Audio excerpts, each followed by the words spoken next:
ভেতরে আসতে পারি মহারাজ? হ্যাঁ হ্যাঁ, এসো এসো এসো। এই দেখো না, রাজপণ্ডিত সরস্বতী পুজোর ফর্দটা দিয়ে গেল। ওই সেটাতেই একটু চোখ বুলিয়ে দেখে নিচ্ছিলাম আর কি।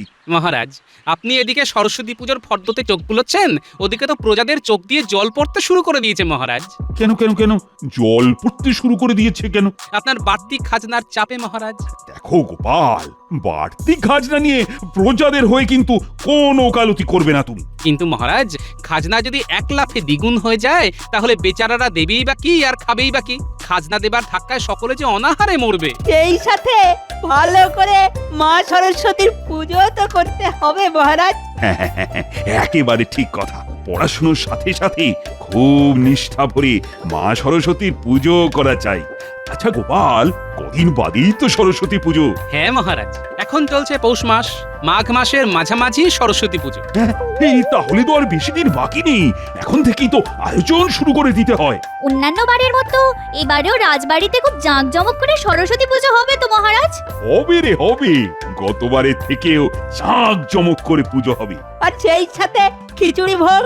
গতবার খিচুড়ি আর বাঁধাকপির তরকারিটা যা হয়েছিল না, এখনো যেন মুখে লেগে আছে। হ্যাঁ, তাই নাকি? তা এবারে পুজোর প্রসাদে আর কি খেতে চাস? হয়তো খিচুড়ি আর বাঁধাকপি, আর সেই সাথে কুলের চাটনি, পায়েস, রসগোল্লা আর পান্তুয়া। গোপাল, তোমার নাতিও দেখছি তোমার মতোই বেশ খাদ্যরসিক। হবে না? ওই যে কথায় আছে না, নরানাং মাতুলোক ক্রম। আরে সে তো মামার মতন। আর আমি তো মামার বাবা, মানে নরানাং দাদু ক্রম। যা যা যা, তোরা এবার পাঠশালায় যা দেখি। যা যা খেতে চাইলি সব হবে। কি মজা, কি মজা, কি মজা, কি মজা। বুঝলে গোপাল, ছোটবেলাটাই ভালো ছিল। সরস্বতী পুজোর দিন কাক ভরে ঘুম থেকে ওঠা, তারপর ওই ঠান্ডা কনকনে জলে স্নান করে ঠক ঠক ঠক করে কাঁপতে কাঁপতে পুষ্পাঞ্জলি দিতে যাওয়া। ও মন দিয়ে পুষ্পাঞ্জলি। কিন্তু আমি কিন্তু মন দিয়ে পুষ্পাঞ্জলি দিতে পারতাম না মহারাজ। সে কি কথা? তাহলে পুজোর সময় তোমার মনটা কোথায় থাকতো? আমার মন পড়ে থাকতো ঠাকুরের নৈবেদ্যের দিকে, বিশেষ করে কুল আর কদমা। তুমি তো দেখছি ছোটবেলা থেকেই পেটুক। হ্যাঁ মহারাজ, ওইটুকুই তো সম্বল, শুধু খাওয়া আর খাওয়ার কথা ভাবা। রাজবাড়ি এসে গেল। গোপাল, আজ কিন্তু সময় মতো রাজবাড়ি চলে এসো। এই সরস্বতী পুজো নিয়ে সকলের সাথে একটা আলোচনা করা দরকার।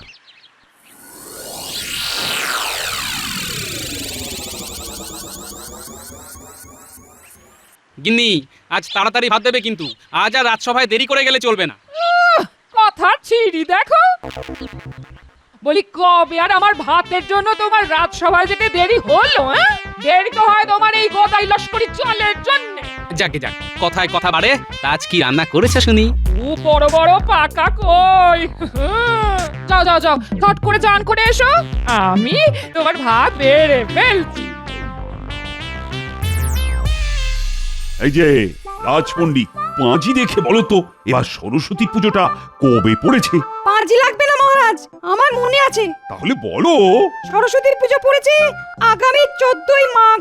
ও, এই তাহলে তো হাতে আর বেশি সময় নেই। তো পুজোর ফর্দ কি করে ফেলেছো? হ্যাঁ মহারাজ, পুজোর ফর্দ আর মূর্তি করার বায়না দুটোই আমি সেরে ফেলেছি। বাবা বাবা বাবা, কাজ তো অনেকটা এগিয়ে গেছে দেখছি। শোনো শোনো, এবারে সরস্বতী পুজো কতবারের থেকেও জাঁকজমক করে করতে হবে, বিশেষ করে খাওয়া দাওয়া। কিন্তু এত সব হবে কোথা থেকে মহারাজ? হ্যাঁ, কোথা থেকে হবে মানে? মানে যেখান থেকে প্রতিবার হয় সেখান থেকে। কিন্তু রাজকোষ যে শূন্য মহারাজ। কেন কেন কেন? রাজকোষ শূন্য হয়ে যাবে কেন? এবার তো খাজনাপত্র বেশ ভালোই আদায় হয়েছে। কিন্তু খরচ খরচাও যে দ্বিগুণ বেড়েছে মহারাজ। যতই বাড়ুক তাদের রাজকোষ শূন্য হতে পারে না। তুমি তুমি ভুল বলছো মন্ত্রী। বোঝো, এই জন্যই বলে যত দোষ নন্দ ঘোষ। আপনি যখন তখন দু হাতে খরচ করে যাবেন, আর রাজকোষে ঘাটতি দেখা দিলেই সেটা আমার দোষ হয়ে যাবে। দেখো, দোষ বা গুণের কথা হচ্ছে না, পুজোটা কিভাবে ভালো করে করা যায় সেটা অন্তত ভেবে দেখো। বাবা আমার হয়ে গেছে মহারাজ। এই মুহূর্তে প্রজাদের কাছ থেকে দ্বিগুণ খাজনা আদায় করতে না পারলে শুধু সরস্বতী পুজো কেন, আগামী মাসে আমাদের মাইনে পুজো বন্ধ হয়ে যাবে। হ্যাঁ, কি সর্বনাশ! রাজকোষের অবস্থা যে এত খারাপ এটা তো আগে আমায় বলনি। বললে কি আপনি শুনতেন? আপনি তো শুধু গোপালের পরামর্শ মতোই চলেন। গোপালের পরামর্শ মতো চলেন বলেই এখন ওই রাজ্যপাট চালু আছে। আপনার পরামর্শ মতো চললে কবেই লালবাতি জ্বলে যেত। মুখ সামলে কথা বলবে গোপাল। আপনিও যখন তখন খোঁচা দিয়ে কথা বলাটা বন্ধ করুন। আচ্ছা আচ্ছা আচ্ছা, ঠিক আছে ঠিক আছে। এই বিপদের দিনে নিজেদের মধ্যে ঝগড়া করাটা বন্ধ করো।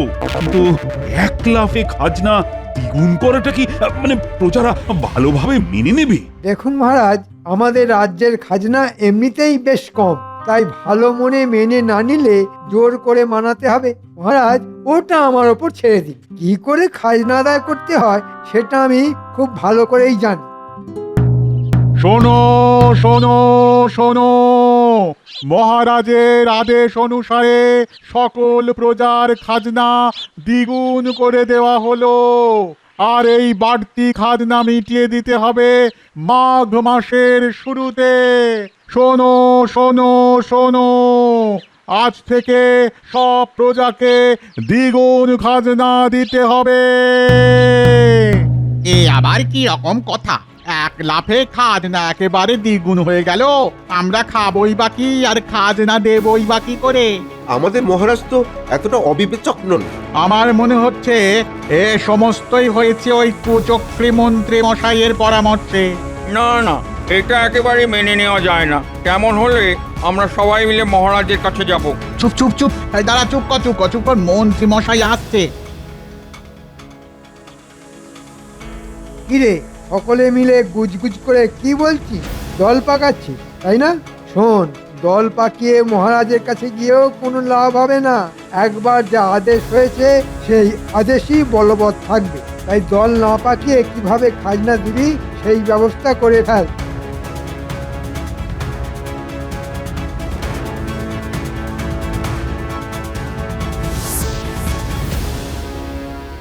শোন, কদিন পর থেকেই রাজ্যে বাড়তি খাজনা আদায় শুরু হবে। তা আমাদের কি করতে হবে? যা শস্য আদায় হবে তার থেকে অর্ধেক শস্য রাজবাড়িতে পাঠাবি।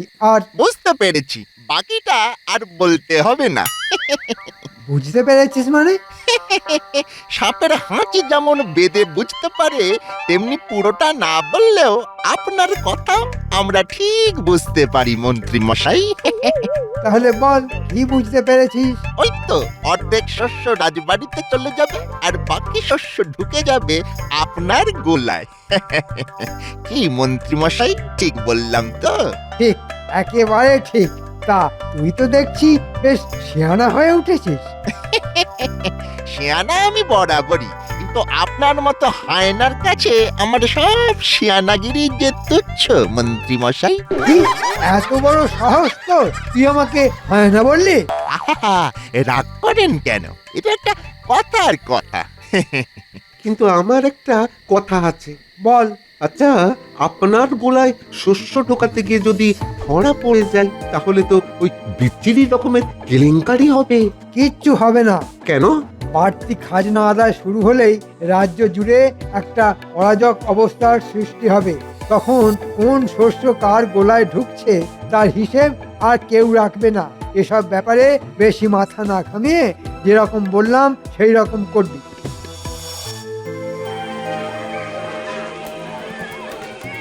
দেখো গোপাল দাদা, এই মহারাজ যে এইভাবে 1 লাফে আমাদের খাজনা দ্বিগুণ করে দিলেন, আচ্ছা এটা কি খুব একটা ভালো করলেন? আমরা বরাবরই আমাদের শস্যের অর্ধেক মহারাজকে খাজনা হিসেবে দিই, বাকি অর্ধেক থাকে আমাদের সারা বছরের খাবার জন্যে। দ্বিগুণ খাজনা দেওয়া মানে তো পুরোটাই দিয়ে দিতে হবে। আচ্ছা, পুরোটাই যদি খাজনা হিসাবে চলে যায় তাহলে তাহলে আমরা খাবো কি? আমাদের সংসার চলবে কি করে? তোমরা আর কি বলবে, সবটাই আমি বুঝতে পেরেছি। বুঝতেই যখন পেরেছো তখন কিছু একটা করো গোপাল দাদা। যে করেই হোক মহারাজকে বোঝাও, না হলে আমরা যে ছেলে বউ দিয়ে মারা পড়বো।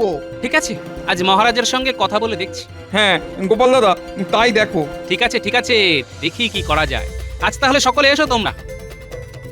ইনি ইনি শোনো, আমি একটু মহারাজের কাছ থেকে ঘুরে আসছি, বুঝলে? হ্যাঁ হ্যাঁ, তাই এসো। দেখো যদি মহারাজকে বুঝিয়ে সুঝিয়ে এই বাড়তি খাজনা নেওয়া থেকে বিরত করতে পারো।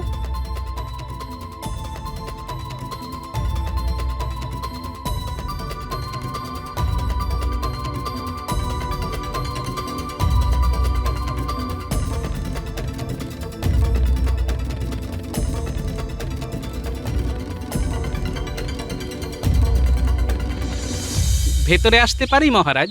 হ্যাঁ হ্যাঁ, এসো এসো এসো। এই দেখো না, রাজপণ্ডিত সরস্বতী পুজোর ফর্দটা দিয়ে গেল। ওই সেটাতেই একটু চোখ বুলিয়ে দেখে নিচ্ছিলাম আর কি। মহারাজ, আপনি এদিকে সরস্বতী পুজোর ফর্দতে চোখ বুলোচ্ছেন, ওদিকে তো প্রজাদের চোখ দিয়ে জল পড়তে শুরু করে দিয়েছে মহারাজ। কেন কেন কেন জল পড়তে শুরু করে দিয়েছে কেন? আপনার বাড়তি খাজনার চাপে মহারাজ। দেখো গোপাল, বাড়তি খাজনা নিয়ে প্রজাদের হয়ে কিন্তু কোনো ওকালতি করবে না তুমি। কিন্তু মহারাজ, খাজনা যদি এক লাফে দ্বিগুণ হয়ে যায় তাহলে বেচারারা দেবেই বা কি আর খাবেই বা কি? খাজনা দেবার ধাক্কায় সকলে যে অনাহারে মরবে। আর দ্বিগুণ খাজনা আদায় না করতে পারলে আমার রাজ্যপাট যে লাটে উঠবে। মহারাজ, হয়তো ছোট মুখে বড় কথা হয়ে যাবে, তবু না বলে পারছি না। যুগ যুগ ধরে সব রাজ্যেরই রাজ্যপাট দাঁড়িয়ে থাকে প্রজামঙ্গলের ওপর। তাদের মুখের হাসি আর মনের আশীর্বাদই একটা রাজ্যের ভিত শক্ত করে মহারাজ। তুমি কি আমাকে জ্ঞান দিতে এসেছো? হ্যাঁ, বালাই ষাট, আপনাকে জ্ঞান দেওয়ার সাধ্য কি আমার? তবুও আমি আপনার বিদূষক। বিদূষকের কাজই হলো সময়ে অসময়ে তার রাজাকে সৎ পরামর্শ দেওয়া। এটা সৎ পরামর্শ।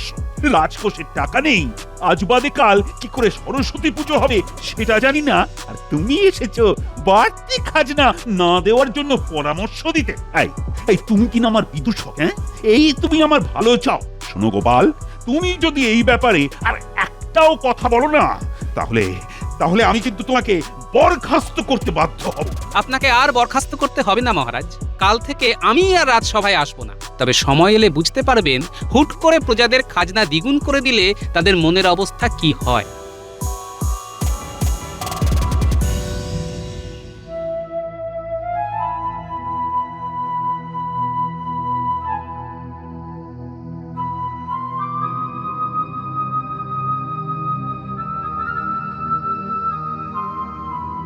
কি গো, বলি কথা হলো? কথা হলো, কিন্তু কাজের কাজ কিছু হলো না। উল্টে আমায় বরখাস্ত করার হুমকি দিলেন। সে কি কথা গো? বরখাস্ত মানে তো চাকরি চলে যাওয়া। এই মহারাজ এটা কি করে করতে পারলেন না? আরে মহারাজ আর কি করবেন?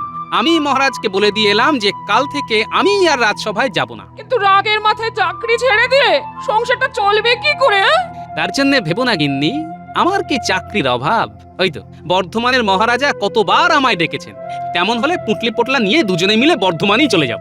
আমরা না হয় চলে যাব, কিন্তু যে মানুষগুলো এত আশা নিয়ে তোমার কাছে এসেছিল তাদের কি হবে? তাদের একটা ব্যবস্থা আমি করবই গিন্নি। যাবার আগে মহারাজ আর ওই কুচক্রী মন্ত্রীকে এমন শিক্ষা দিয়ে যাব না।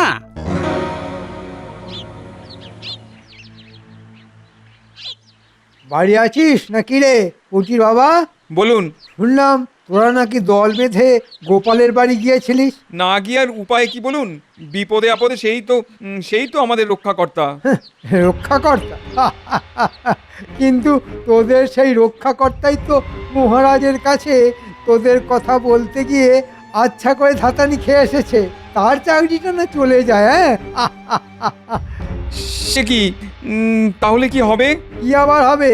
ওই দল টল না পাকিয়ে ভালো ছেলের মতো সুর করে বাড়তি খাজনা দিবি।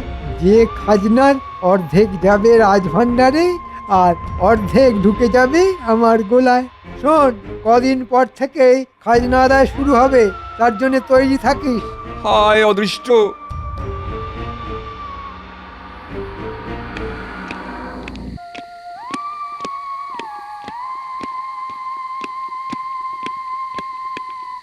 শুনলাম আপনি নাকি গোপালকে বরখাস্ত করার হুমকি দিয়েছেন। হ্যাঁ হ্যাঁ, দিয়েছি। 3 দিন সব ব্যাপারে গোপাল যেরকম মাতব্বরি করা শুরু করে দিয়েছিল, তাতে এছাড়া আমার আর কোনো উপায় ছিল না। কিন্তু ভুলে যাচ্ছেন কেন? গোপালের এই মাতব্বরিটাই সবসময় আপনার মঙ্গলের কারণ হয়। মঙ্গল না ছাই, আমার মঙ্গলের কথা ভাবলে বাড়তি খাজনা নিতে বারণ করতো না। বাড়তি খাজনা নিতে বারণ করে গোপাল তো কিছু ভুল করেনি মহারাজ। এই দেখো রানী, তুমি আমার স্ত্রী, তাই সংসার নিয়ে যেমন আছো তেমনই থাকো। রাজ্য পরিচালনার ব্যাপারে বেশি মাথা ঘামিও না। ভুলে যাবেন না মহারাজ, আপনার স্ত্রী হওয়ার সুবাদে আমি এই রাজ্যের মহারানী, তার উপর আমিও এক রাজার মেয়ে, তাই রাজ্যের ভালো মন্দ আমিও বুঝি। ও তাই নাকি? তা এতই যখন বোঝো তাহলে আর রাজবাড়ির অন্দরে না থেকে কাল থেকে এই ধরাচুড়ো পড়ে সিংহাসনে গিয়ে বসো।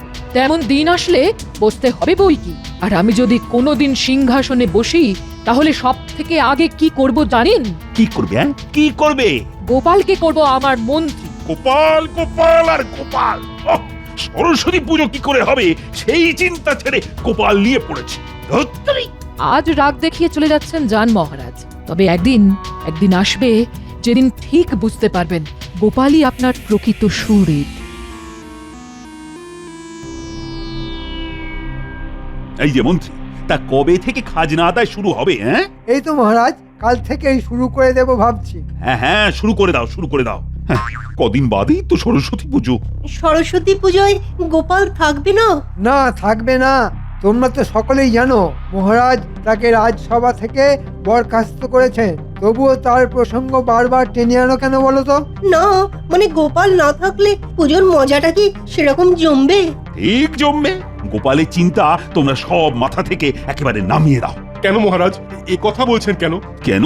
শুনলাম সে নাকি বর্ধমান রাজার কাছে চলে যাচ্ছে। ঠিক আছে, ঠিক আছে, আমিও দেখব বর্ধমানের রাজা তাকে কি করে মাথায় তুলে নাচে। মহারাজ, মুর্শিদাবাদ থেকে নবাবের এক দূত আপনার সঙ্গে দেখা করতে এসেছে। হ্যাঁ? নবাবের দূত আবার এই সময় কেন? ঠিক আছে, ঠিক আছে, নিয়ে এসো, নিয়ে এসো। বন্দেগি মহারাজ। তোমায় তো আগে কখনো দেখিনি। আমি নতুন নিযুক্ত হয়েছি। মহারাজ কৃষ্ণচন্দ্র নবাব বাহাদুর এক ফরমান জারি করেছেন, যে ফরমানের জোরে তিনি আজ থেকে আপনার রাজ্যের খাজনা দ্বিগুণ করে দিলেন। সে কি এক লাফে একেবারে দ্বিগুণ? হ্যাঁ মহারাজ, একেবারে দ্বিগুণ। আর ফরমানে তিনি একথাও ঘোষণা করেছেন যে এই নিয়ে তার সঙ্গে কোনো আলাপ আলোচনা করা যাবে না। কিন্তু এ তো অন্যায়। অন্যায় বলে অন্যায়? এ একেবারে ঘোর অন্যায়। এভাবে তো খাজনা বাড়ানো যায় না। আরে খাজনা বাড়াবার তো একটা নিয়ম নীতি আছে। 10% কিংবা বড় জোর 20% বাড়াতে পারতো, কিন্তু এক লাফে দ্বিগুণ। হ্যাঁ, এখন রাজ্য চালাবো কি করে? আর খাজনাই বা মেটাবো কি করে? আচ্ছা, কার পরামর্শে নবাব বাহাদুর এমন একটা সিদ্ধান্ত নিলেন? মনে হয় উজির সাহেবের। হ্যাঁ, বুঝতে পেরেছি। ওই বদমাই সুজিতটাই পদ পরামর্শ দিয়ে নবাবকে ডোবাবে, আর সেই সাথে আমাদেরও। ঠিক যেভাবে বদ পরামর্শ দিয়ে আপনার এই মহামান্য মন্ত্রী আপনাকে আর প্রজাদের ডোবাচ্ছে। মানে? বাংলায় একটা কথা আছে মহারাজ, নিজের বেলায় আঁটিসুটি আর পরের বেলায় দাঁত কপাটি। আজ দ্বিগুণ খাজনার কথা শুনে আপনি হাঁপিয়ে মরছেন, কিন্তু আপনার প্রজাদের দ্বিগুণ খাজনার কথা ঘোষণা করার আগে একবারও কি ভেবে দেখেছিলেন যে এই বেআইনি খাজনা দিতে তাদের কি অবস্থা হবে? তুমি কে আসলে বলো তো? এখনো চিনতে পারলেন না? কি মহারাজ, এবার কি চেনা যায়? গোপাল, তুমি? হ্যাঁ মহারাজ, আমি। বর্ধমান চলে যাবার আগে আপনার প্রাক্তন বিদূষক হিসেবে আপনার চোখের ঠুলি খুলে দেবার এই কাজটা যে আমার কর্তব্যের মধ্যে ছিল মহারাজ। গোপাল, গোপাল, তুমি আমার চোখ খুলে দিয়েছো গোপাল। সত্যি সত্যি মন্ত্রীর কথায় নিচে প্রজাদের উপর যে কত বড় একটা অন্যায় করতে যাচ্ছিলাম আমি। কিন্তু একটা কথা গোপাল, মানে রাজকোষের যে অবস্থা, আসলে খরচ যেভাবে বেড়ে যাচ্ছে। তার জন্য চিন্তা করছেন কেন? প্রজাদের সঙ্গে আলোচনা করে সামনের বছর 5% খাজনা বাড়ান। আর সব থেকে বড় কথা, এবার থেকে রাজ্যের খরচ খরচার হিসেব মন্ত্রীমশাইয়ের উপর ছেড়ে না দিয়ে নিজে দেখুন, তাতে আপনার চোখ আরো খুলে যাবে। কি মন্ত্রীমশাই, ঠিক বললাম তো? ধরাটা একেবারে হাতে ভাতে মেরে দিল। মহারাজই যদি সব দেখেন তাহলে আমার বাড়তি রোজগার হবে কি করে? ঠিক আছে গোপাল, ঠিক আছে, তুমি যা বললে তাই হবে। তাহলে আমাকে ছুটি দিন মহারাজ। ছুটি দেবো মানে? কোথায় যাবে তুমি? বর্ধমানে। না না না না না, কোনোখানে তোমার যাওয়া হবে না। তুমি যেমন ছিলে ঠিক তেমনই থাকবে। আর এরপরও যদি চলে যেতে চাও তাহলে না পায়ে দড়ি দিয়ে বেঁধে রাখবো। দেখি দেখি কি করে যাও তুমি। একেবারে ঠিক কথা। সামনে সরস্বতী পুজো, গোপাল ছাড়া কি আর সরস্বতী পুজো জমে? ঠিক ঠিক। শুনলাম সরস্বতী পুজো করার মতো নাকি টাকা নেই রাজকোষে। তবে তার জন্য কাউকে চিন্তা করতে হবে না, আমার কিছু সঞ্চিত অর্থ আছে। আশা করি তাই দিয়েই ধুমধাম করে সরস্বতী পুজো হয়ে যাবে। আহা, এর থেকে ভালো ব্যাপার আর কি হতে পারে? মায়ের টাকায় মাতৃ পুজো, আর সেই সাথে সন্তানদের পেট পুজো।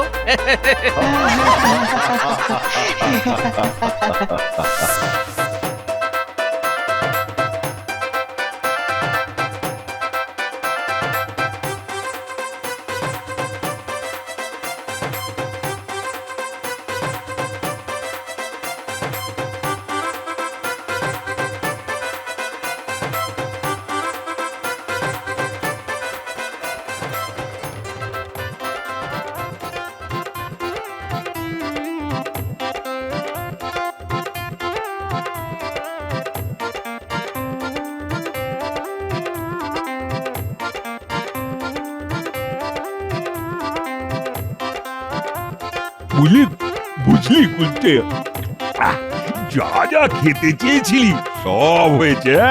খিচুড়ি, বাঁধাকপি, কুলের চাটনি, পায়েস, রসগোল্লা, আবার পান্তুয়া। সকলে কিন্তু পেট ভরে খাবি, কোনো রকম লজ্জা করবি না কিন্তু। আমি না ঠিক গোপাল দাদুর মতো খাওয়াতে আমার কোনো লজ্জা নেই। শোনো শোনো গোপাল, তোমার নাতি কি বলছে? গোপাল, তোমায় আর একটু খিচুড়ি দিই? হ্যাঁ হ্যাঁ দিন। মণ্ডপের মৃন্ময়ী মা দেন বিদ্যা, আর আমার এই চিন্ময়ী মা দেন প্রসাদ। আহা, মায়ের হাতের প্রসাদ, ওটা পাবার জন্যই তো আশা। আমার পেটে লাথি মেরে খুব খিচুড়ি সাঁটাচ্ছে গোপাল। এই জন্যই বলে কারো পৌষ মাস আর কারো সর্বনাশ।